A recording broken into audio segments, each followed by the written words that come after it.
Joe Biden and Fumio Kishida unveiled plans for military cooperation and projects ranging from missiles to moon landings. The United States and Japan are strengthening their alliance with an eye on countering China and Russia. A joint news conference at the White House reflected the growing importance of Japan on the world stage and to the United States. The two leaders weighed in on Gaza and Israel, Ukraine and Russia, North Korea and other world flashpoints. The United States and its allies, including Japan, have been bolstering their militaries to counter what they see as growing threat from China in the South China and the East China Sea. They are going all out to deter any attempt to seize Taiwan, a self-ruled island that Beijing considers its own. Kishida said the two leaders discussed tense relations between Taiwan and China. He pledged to uphold international order based on the rule of law. Chinese leader Xi Jinping recently said outside interference could not stop the island's family reunion with mainland China.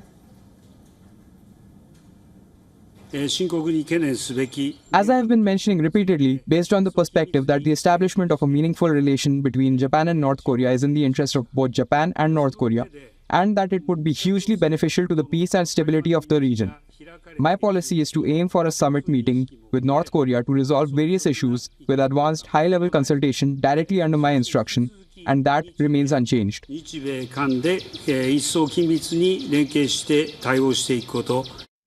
Biden also vowed to keep open the lines of communication with China and said that the United States-Japan alliance was defensive in nature. He spoke to Chinese President Xi Jinping last week. And our alliance we have with Japan is a purely defensive in nature. It's a defensive alliance. And the things we discussed today improve our cooperation and are purely about defense and readiness. It's not aimed at any one nation or a threat to the region, and it doesn't have anything to do with conflict. The announcements from Biden and Kishida brought the old World War II enemies into the closest collaboration they've had since they became allies decades ago. Biden said their militaries will cooperate with the Joint Command Structure and that they will, together with Australia, develop a new air missile defense network.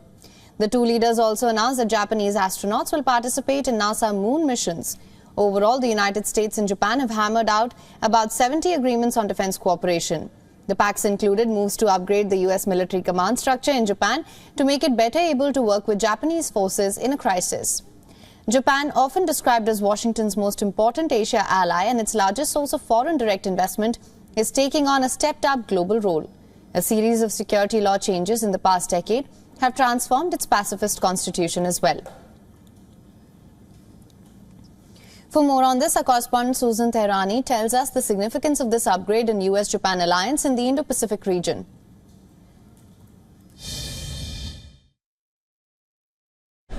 The United States believes that Japan is a crucial ally in the Indo-Pacific region, and its role in the strategy to counter China is vital. Japan's military and economic capabilities make it an important partner. But more importantly, Japan's historical and cultural ties in the region make it a key player in promoting a free and open Indo-Pacific.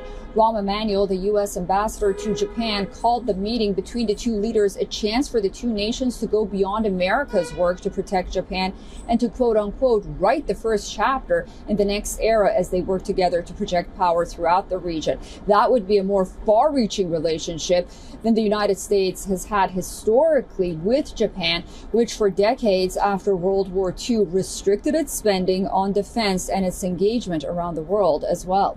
For latest news, download the WION app and subscribe to our YouTube channel.